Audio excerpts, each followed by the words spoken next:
todas e a todos, muito bem-vindos ao primeiro Hashtag A20.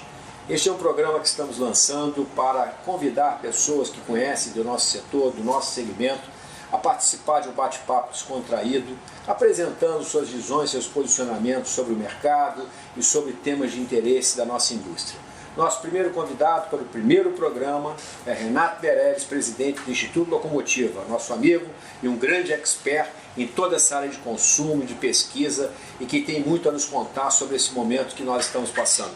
Renato, muito obrigado por aceitar nosso convite. Pô, convite é sempre uma ordem, Fernando. Muito obrigado. Renato, como o nosso tempo não é enorme, até porque os telespectadores eles não vão conseguir acompanhar tudo ao mesmo tempo, a minha primeira pergunta, como é que você está vendo esse momento de um Brasil tão polarizado e o que isso afeta na psique das pessoas, dos consumidores? Como é que você que mexe com esse público está enxergando esse momento? Olha, a gente está começando a sair de uma crise que foi uma das maiores crises da nossa história. Uma crise que não foi apenas uma crise econômica, foi antes de tudo uma crise de perspectiva, Fernando. Os brasileiros não conseguiam enxergar a luz no fim do túnel, não conseguiam enxergar, seja no governo, seja na iniciativa privada, um parceiro que os ajudassem a sair da crise. Se por um lado os brasileiros achavam que o que tinha melhorado da vida dele antes devia ao seu próprio esforço, ao seu próprio mérito, as pessoas acreditam que a vida piorou antes de tudo por causa do governo e da miopia que algumas empresas tinham em entender qual era a realidade que esses consumidores estavam passando. Tudo isso, na prática, leva a um mau humor generalizado. Essa foi a primeira crise que o brasileiro começou a ter uma sensação de perda. E perder dói muito mais que deixar de ganhar. A gente sabe muito bem que uma coisa é eu adiar minha primeira viagem de avião. A outra coisa é eu descobrir como que é legal viajar de avião e voltar a ter que viajar de ônibus. O sujeito que aprendeu o gosto da champanhe não quer voltar para a cidra. E, Renato, dentro desse mercado todo, esse consumidor mais bem informado, mais conectado, como é que você está vendo esse balanço da cesta de consumos? Há 10 anos atrás, 5 anos atrás, para não ir tão longe, moda é sempre algo que traz satisfação, traz identificação das pessoas. Como é que você está vendo na cesta de consumos a preferência por produtos e como é que a moda se situa nesse contexto de consumo dessa sociedade aí que está passando por esses momentos difíceis? Olha, Fernando, a única coisa que cresceu no Brasil durante a crise foi a maturidade dos nossos consumidores. Nós passamos a ter um consumidor que é muito mais crítico, que pesquisa muito mais preço. Um consumidor que gosta muito de moda, mas não mais de modismos. Né? Ou seja, não basta simplesmente ser uma tendência se ele não enxerga uma função prática para essa tendência de moda. Esse consumidor também, num cenário de total carência de lideranças e de perspectivas, passou a chamar para si a responsabilidade sobre a própria vida. Com isso se empoderou. Na prática, o que eu estou dizendo? Que os movimentos identitários relacionados à moda, ou seja, a moda que dialoga com as pessoas mais velhas, a moda que dialoga com os negros, a moda que dialoga com as pessoas que eventualmente estão acima do peso, passou a florescer. Cada vez mais nós temos uma visão de moda que não serve para a pessoa parecer ser quem ela não é. Pelo contrário, serve para reafirmar a sua própria identidade. Aquela visão de moda de passarela internacional faz muito menos sentido no Brasil pós-crise. E esse é um detalhe muito importante que você colocou, porque tem aquele conceito do consumidor como estilista, como design de si mesmo, a partir das suas origens, a partir das suas raízes. Quer dizer, nós estamos criando cada vez mais segmentações mercadológicas que não vão todos beber da mesma fonte. Cada um vai criando até mesmo a sua fonte, mesmo que haja um sentido mais geral de proposta. Exatamente isso. Isso é um reflexo do processo de empoderamento do consumidor no Brasil pós-crise, por um lado. Por outro lado, isso é algo muito forte nessas novas gerações, que a gente chama aqui no Instituto Locomotiva de geração selfie, né, onde a pessoa não quer apenas tirar a foto de algo, ela quer se ver como protagonista daquilo, ela quer ser um agente daquela situação.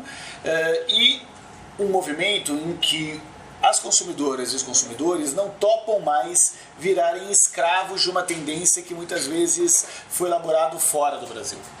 Essa retomada da economia ela está acontecendo ela é muito mais lenta do que saída de outras recessões que nós vivemos.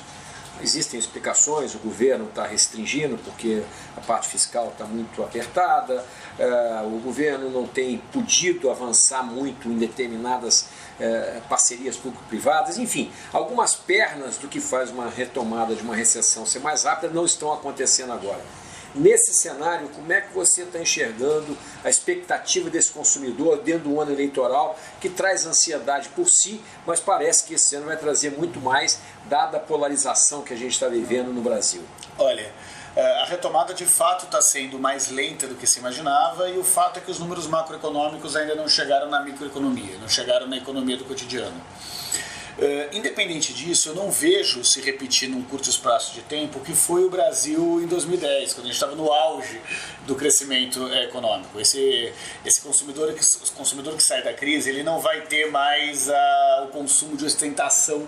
Perfeito. Como foi no passado. Esse é um consumidor mais maduro, é um consumidor que vai buscar marcas que entendam essa sua maturidade, ofereçam uma melhor relação custo-benefício, então não é só pelo status, mas também pelo tipo de qualidade que essa marca entrega, pela durabilidade dos produtos, pela flexibilidade que esse produto tem, por exemplo, no caso de vestuário, de ter aquelas roupas coringas que você pode usar em diferentes tipos de ocasião, e também um rigor muito grande na busca de empresas que sejam sustentáveis também. Então você começa a ter isso mais na classe A e B, e entre os jovens um movimento grande por pegar a cadeia toda de produção têxtil até chegar à roupa que é exposta no shopping center.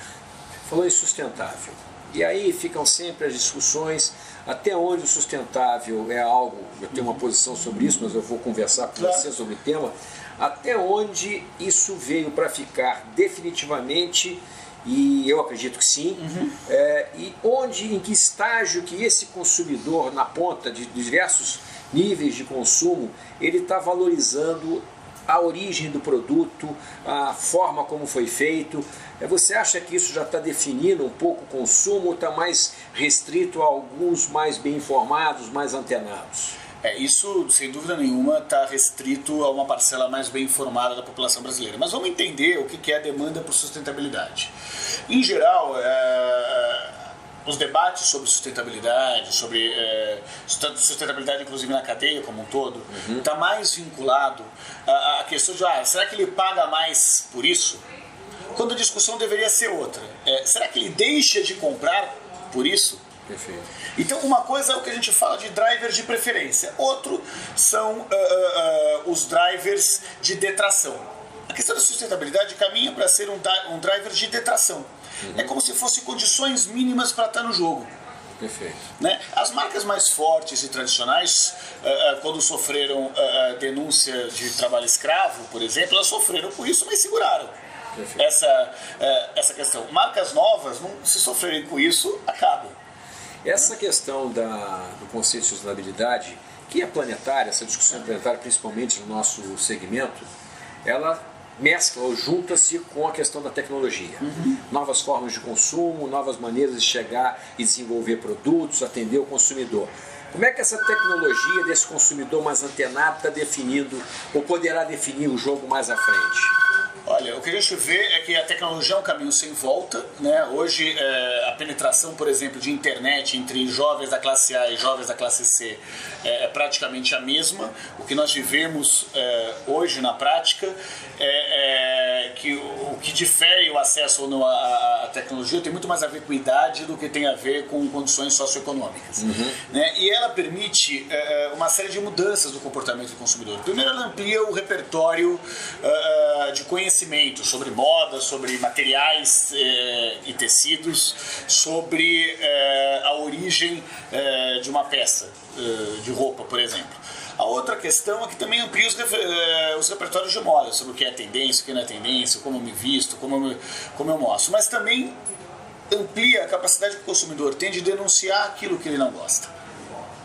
Perfeito. Um consumidor que tem mais voz para reclamar, que tem mais fontes de informação para chegar na sua própria conclusão, é, sem dúvida nenhuma, um consumidor muito mais difícil de agradar do que no passado. E é esse o desafio das marcas. É ser contra a sustentabilidade ou negar o papel que as novas tecnologias têm, é ficar preso aos conceitos do século XX para um consumidor do século XXI. Nas economias desenvolvidas, o percentual da renda dos consumidores que é destinado à compra de vestuário, artigos, cama, mesa e banho no contexto geral, diminuiu, percentual. Não significa que o consumo não tenha crescido. O país, Brasil, é um país em desenvolvimento com um consumo baixo, porque a sociedade é muito desigual. Como é que você vê o futuro? Mundialmente, o mercado de têxtil cresce 3% ao ano e têxteis técnicos até mais do que isso. Como é que você vê a perspectiva do Brasil, este país, voltando a engrenar a marcha do crescimento para este segmento? Olha, eu não tenho dúvida nenhuma que a gente tem um mercado ainda... mercado latente gigantesco, né? Uma demanda reprimida para o setor de vestuário ainda muito grande. Cada vez mais as pessoas vão se utilizar das roupas para reafirmar a sua própria identidade. Esse é o lado positivo. No processo de retomada da economia tende a crescer. Por outro lado, a gente tem um outro movimento sendo feito, que é um movimento de reaproveitamento de roupas. A gente vê crescer a todo momento os brechós, a gente tem um processo de utilização de roupas usadas no setor infantil, por exemplo, para as novas gerações que estão surgindo, que também é um movimento sem volta. Então o que eu vejo? O crescimento se dará, mas se dará de uma forma sustentável e saudável. E cabe à indústria também pensar formas que transformem isso, que poderia ser um problema, por exemplo, a reutilização de roupas, num diferencial competitivo para suas marcas e para as marcas de indústria que utilizam a matéria-prima. O conceito de fast fashion muitas vezes é posto como um conceito de exacerbar o consumo e dar pouca prioridade à qualidade, etc., do produto que está sendo colocado. Eu particularmente acho que, por ser fast fashion, não significa não ser sustentável.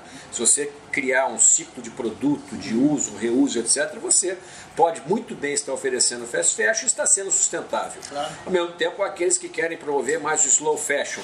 Essa disputa de conceitos, como é que você se posiciona nessa questão? Não, primeiro que é uma disputa de conceitos que pouco dialoga com o consumidor real, com a grande maioria dos consumidores das classes C e D. As pessoas querem se comprar uma roupa, se olhar no espelho e falar, nossa, eu estou bem. Perfeito. No limite é isso que se vende autoestima. Né? Essa autoestima pode se dar com mais ou com menos sustentabilidade e cresce a demanda para que essa autoestima se dê com mais sustentabilidade. Essa autoestima pode ser algo, a busca por essa autoestima pode ser algo que nega as identidades, e aí é uma fórmula para o fracasso, ou que valoriza essas identidades. O que nós estamos vendo é um conjunto de mudanças em modelos de negócio. Né? E essas mudanças em modelos de negócios, numa nova lógica de reaproveitamento, de muito mais valorizar a experiência que se tem com uma determinada marca, um determinado produto, do que a posse dessa marca ou desse produto, faz com que a gente esteja no início de uma revolução que de fato veio para ficar no setor de vestuário. Agora, você não tem nenhuma outra categoria de produto que dialoga mais com a cultura de um país e com a identidade das pessoas do que a moda.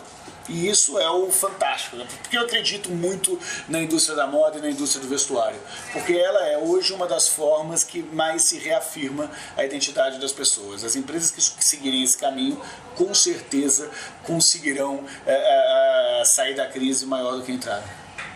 Nós estamos aí chegando ao final da nossa entrevista e sempre aprendendo muito quando conversamos, mas tem assim aquelas coisas que a gente guarda para si. Eu estou no setor têxtil desde abril de 1977.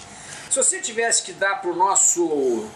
para aquele que está nos assistindo, assim, aquele conselho, aquela coisa que se você tivesse sabido ao começar a sua atividade econômica, você diria, se tivesse sabido disso, eu teria feito alguma coisa diferente. O que você diria, assim, como um fecho para esse momento, para quem está no mercado tão dinâmico como o mercado da moda, como um drive que seria interessante, pessoal, organizacional, não importa, como uma visão de futuro? Olha, sem dúvida nenhuma, se coloque no lugar do consumidor. A gente tem uma metodologia aqui que chama você, vá onde o consumidor está. A indústria não pode achar que o conhecimento do consumidor é responsabilidade do varejo ou de quem vai montar as peças de roupa. A gente não vive uma única moda, a gente vive moda no plural. São várias modas que dialogam com as diversas identidades, idades, gêneros e questões identitárias das pessoas. Se você julgar menos e se colocar mais no lugar dos outros, se você conseguir no seu modelo de negócio desenvolver a empatia com o consumidor final, sem dúvida nenhuma você vai acertar muito mais do que errar. Gente, o momento não foi tão longo como nós gostaríamos, mas foi de muito aprendizado. Eu só tenho a agradecer. Obrigado, Fernando. E que nós possamos nos ver sempre mais e mais vezes. Até Parabéns breve. pelo trabalho e até breve, se Deus quiser. Até o próximo #Abit. Obrigado.